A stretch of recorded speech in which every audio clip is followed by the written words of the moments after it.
with the option to purchase and give the same statement that we would give to a seller selling a land contract. Now, it's a little different for the buyer in a lease with option to purchase unless the buyer is putting a big option price down up front. If they're simply leasing the property, the danger is not quite the same to them if somebody would call that loan.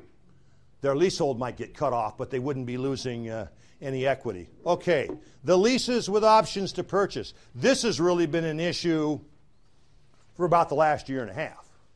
I can't remember when somebody told me how many listings there were in RealComp where part of the offering was a potential lease with option to purchase. A lot of the issues that we just talked about with the land contract have equal application to a lease with option to purchase.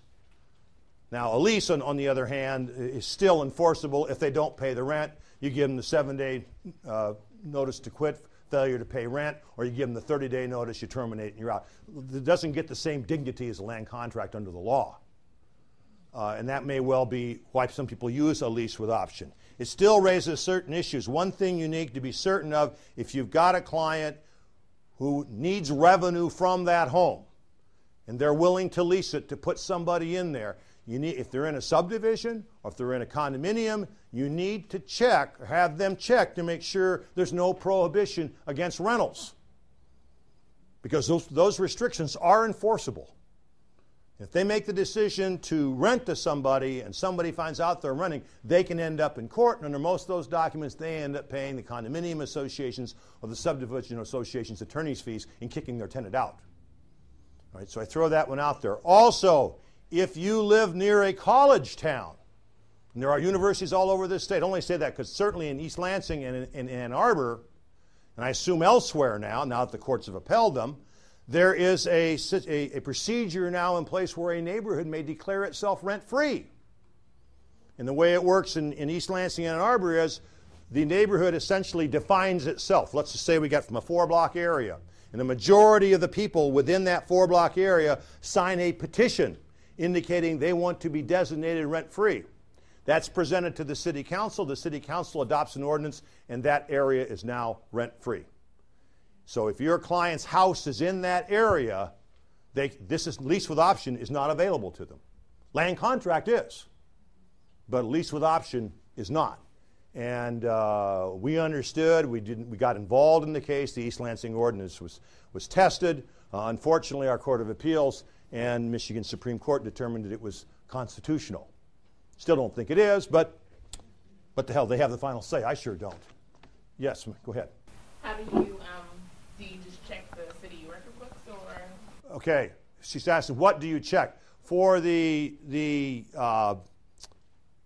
subdivision restrictions or the condominium, you can do that register of deeds. For a rental ordinance, you would have to check with the city. And each of these cities has a different title of the department that would tell you whether or not they're within that particular zone, or if they even exist. I mean, East Lansing has a housing department. Also, a lot of cities, if you're going to get into a lease with option, have so-called licensing requirements. And again, understand that your seller, if they're going to lease it, is going to have to go through the procedure. It typically requires a filing fee, an inspection fee. They do an inspection. It's going to be brought up to code, and then they're issued a license to rent their property. Okay, so that's kind of the way that works. We have provided you with a sample lease option clause. Now, why did we do that? The reason we did is because we have members who are drafting leases with options to purchase that aren't adequate. A lot of them, you want to put off the misery. So you indicate that the rent's going to be $800 a month, and $300 of that $800 will be applied against the purchase price if the tenant buys the property. Okay, we can all agree on that. And we can agree that this got to be exercised in the next 3 years. But we're going around and around and around the purchase price because we're making a bet. What's this thing going to be worth 3 years from now? All right? So how do we handle that? We say, landlord hereby grants tenant the right, the option to purchase the property for a price to be agreed upon. We have no option to purchase. We have no purchase price. And we have other essential terms that if we can't reach agreement on in the future, it will fail. It will not close. Thus, the way to handle that is to either put a paragraph in your lease that hits all the basic terms, and that's what this template, this sample, is kind of like, here's all the basic terms that should be covered. There's an easier way than that. Much easier way than that. You know that the form of purchase agreement that you use has all the essential terms, right? And insofar as I know, we don't put superfluous or useless terms in those, so everything's in there needs to be in there.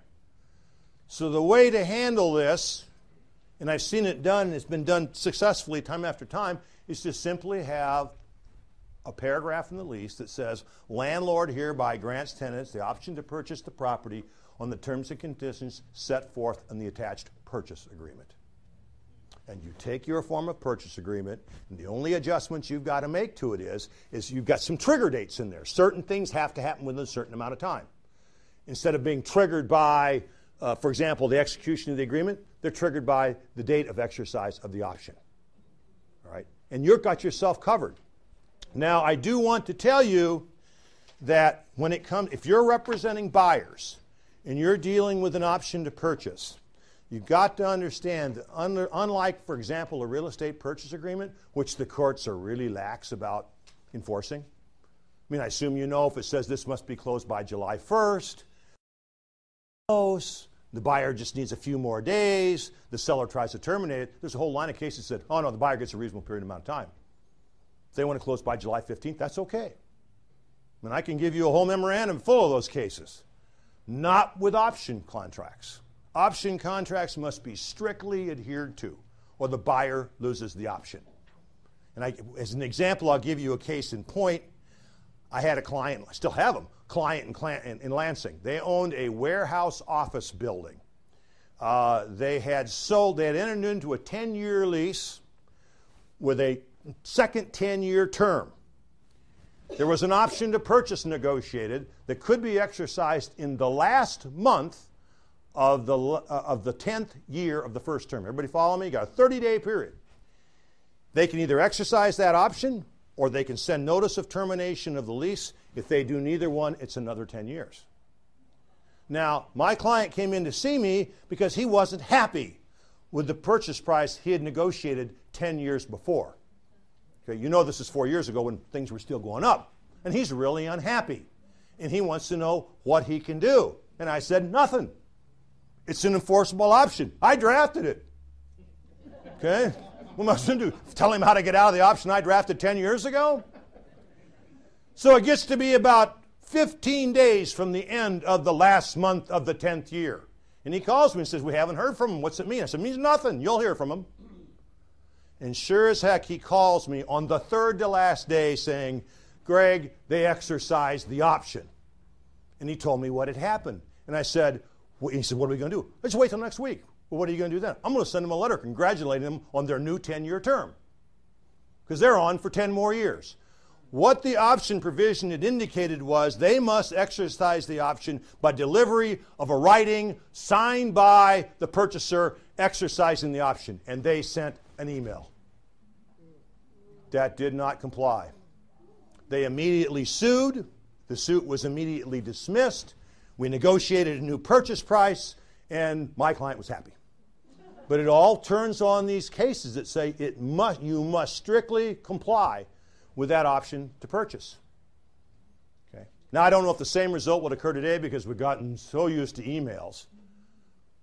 But nonetheless, particularly if you've got an older judge who's used to things in writing, if it says in writing, hand delivered, it doesn't mean, something you can delete that's not signed by anybody. Okay? All right, with that, folks, that wraps up the hour and a half. I sure appreciate you all coming. I hope you learned something. Thank you.